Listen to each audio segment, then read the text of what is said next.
Bună ziua, dragii mei, și bine ați venit în bucătăria Jamilei! Vom face astăzi împreună mucenici umpluți cu nucă și vă invit să rămâneți alături de noi pentru a vedea ingredientele și modul de preparare. Ingrediente. Pentru aluat vom avea nevoie de 600 de grame de făină, 2 ouă, 250 de ml de lapte, 50 de grame de unt topit, 60 de grame de zahăr, coaja de la o lămâie, de la o portocală, 10 grame de drojdie uscată, 15 grame de zahăr vanilat și un praf de sare. Pentru umplutură vom avea nevoie de 300 de grame de nucă măcinată, 50 de grame de zahăr pudră și 80 de ml de lapte. Pentru sirop vom avea nevoie de 300 de ml de apă, 150 de grame de zahăr, coaja de la jumătate de portocală, de la jumătate de lămâie și o păstaie de vanilie. Iar pentru decor vom avea nevoie de 200 de grame de miere și de 100 de grame de nucă măcinată. Pentru început vom dizolva drojdia în lapte, așa că o voi pune într-un bol mai mare.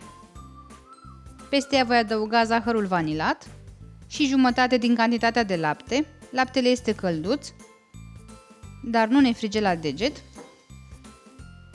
Amestec și voi lăsa drojdia să stea pentru aproximativ 15 minute. Puteți folosi și drojdie proaspătă, un cubuleț de 25 de grame și veți proceda în același fel.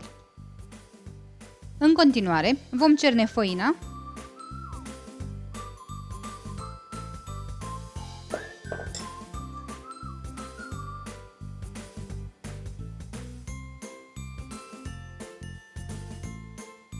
peste ea vom adăuga drojdia, care a crescut foarte frumos, cele 2 ouă, care sunt la temperatura camerei, untul, topit și răcit tot la temperatura camerei, zahărul, al meu este de trestie, dar puteți folosi orice fel de zahăr, coaja de lămâie și de portocală și sarea și voi începe să frământ. Voi adăuga câte puțin din laptele călduț.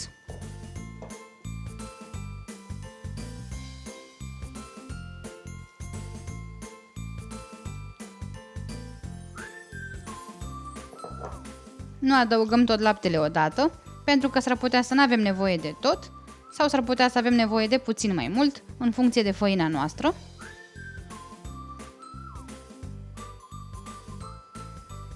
După ce am adunat tot aluatul într-o bilă, îl putem scoate din bol și voi începe să-l frământ pentru aproximativ 10-15 minute, cât să fie suplu. La nevoie puteți adăuga foarte puțină făină.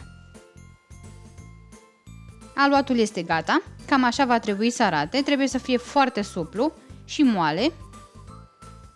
Îl voi lua acum și îl voi pune într-un bol uns cu ulei. Întorc și aluatul în uleiul din bol.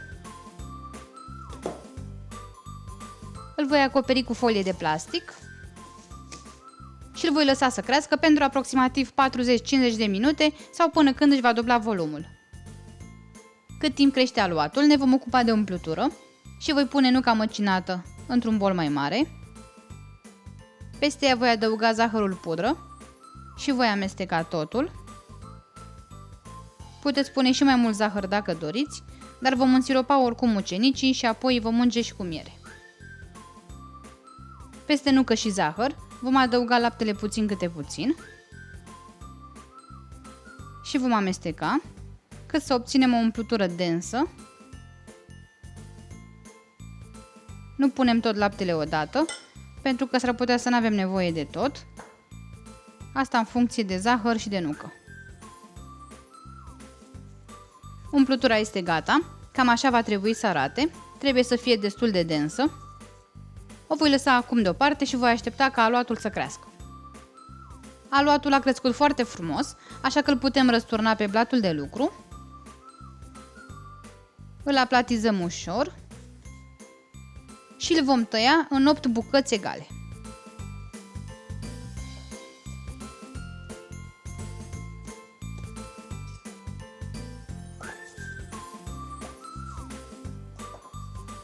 Modelăm fiecare bucată într-o bilă și la nevoie le și cântărim pentru a fi sigur că sunt egale.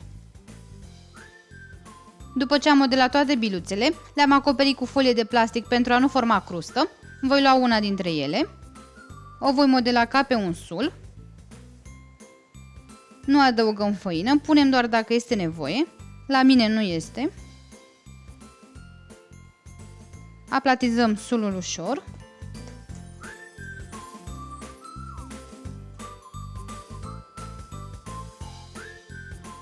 Și îl vom întinde cu un sucitor.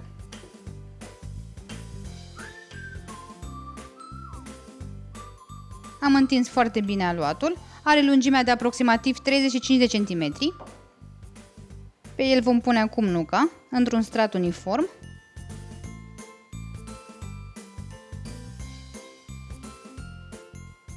Apoi vom rula cu grijă.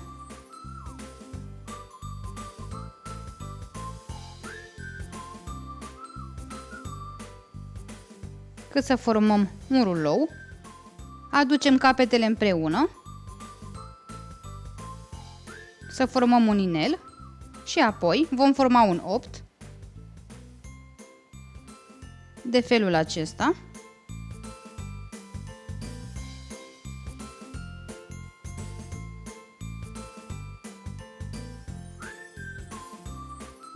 Lărgim la nevoie și vom pune mucenicul într-o tavă. Continuăm, mai facem un mucenic, la fel, rulăm aluatul, apoi îl aplatizăm și îl vom întinde,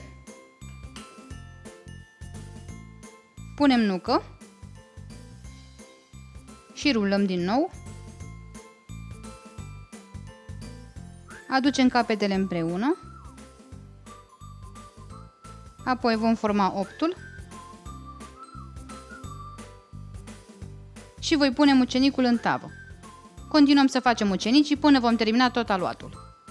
După ce am pus mucenicii în tavă, îi voi lăsa să crească pentru aproximativ 15 minute și vom reveni. După ce mucenicii au crescut, îi voi unge cu puțin ou bătut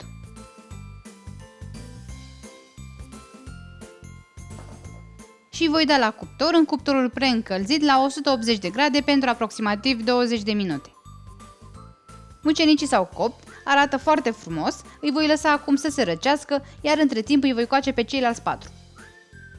Când mucenicii au ajuns aproape de temperatura camerei, putem face siropul și voi pune apa într-o cratiță. Peste ea voi adăuga zahărul, coaja de lămâie și de portocală. Eu folosesc coajă de lămâie și de portocală bio, pentru a fi sigură că nu sunt tratate. Voi pune și postaia de vanilie. Amestec, aduc lichidul la punctul de fierbere și fierb siropul pentru aproximativ 5 minute. După 5 minute de fiert, siropul este gata, așa că voi opri focul, voi strecura siropul și îl voi pune într-un bol curat. Vom scufunda acum mucenicii răciți în siropul fierbinte și îi vom lăsa pentru câteva secunde, maxim un minut, depinde cât de însiropați vreți să fie. Pur și simplu îi întoarcem și îi scufundăm în sirop, iar apoi îi ridicăm cu o paletă și îi punem înapoi pe grătar. Procedăm în același fel, scufundăm mucenicii bine în sirop. Dacă doriți, puteți să nu îi însiropați, pur și simplu îi ungeți cu miere și presărați cu nucă. Procedăm în același fel până vom însiropa toți mucenicii. După ce am însiropat mucenicii, îi voi unge cu miere. I-am lăsat puțin să se răcească pentru a nu topi mierea.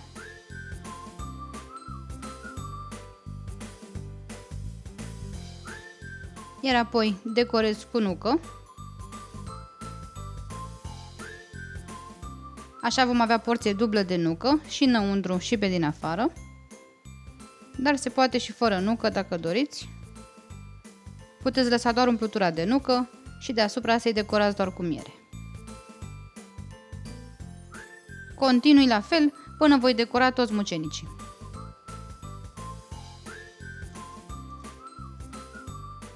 Așa vor arăta mucenicii umpluți cu nucă. Eu am lăsat câțiva și nedecorați pentru că așa îi plac soțului meu. Dar haideți să vedeți cum arată și în interior.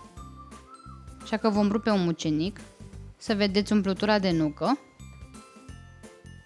Să vedeți și cât sunt de pufoși. Miros și foarte, foarte bine. Au foarte multă nucă în interior. Sunt extrem de pufoși, de aromați. Este o rețetă de sezon, nu sunt greu de făcut și sper din suflet să încercați și voi pe data de 9 martie. Am ajuns și la sfârșitul acestei rețete, așa că vă dorim poftă bună și vă așteptăm cu drag la rețeta următoare. La revedere!